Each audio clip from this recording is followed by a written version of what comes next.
ಯೆಶಾಯ 53ನೇ ಅಧ್ಯಾಯ 6ನೇ ವಚನ. ನಾವೆಲ್ಲರೂ ಕುರಿಗಳಂತೆ ದಾರಿ ತಪ್ಪಿ ತೊಳಲುತ್ತಿದ್ದೆವು, ಪ್ರತಿಯೊಬ್ಬನು ತನ್ನ ತನ್ನ ದಾರಿಯನ್ನು ಹಿಡಿಯುತ್ತಿದ್ದನು, ನಮ್ಮೆಲ್ಲರ ದೋಷ ಫಲವನ್ನು ಯೆಹೋವನು ಅವನ ಮೇಲೆ ಹಾಕಿದನು. Isaiah chapter 53 verse 6. We all, like sheep, have gone astray. Each of us has turned to our own way, and the Lord has laid on him the iniquity of us all.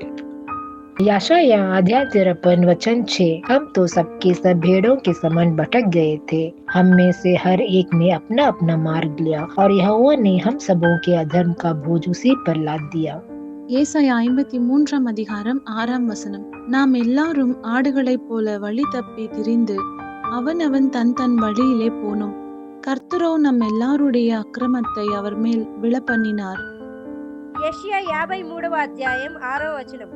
మనమందరము గొర్రెల వలె త్రోవ తప్పి పోతిమి, మనలో ప్రతివాడును తనకిష్టమైన త్రోవకు తొలగెను. యెహోవా మన అందరి దోషములను అతని మీద మోపెను.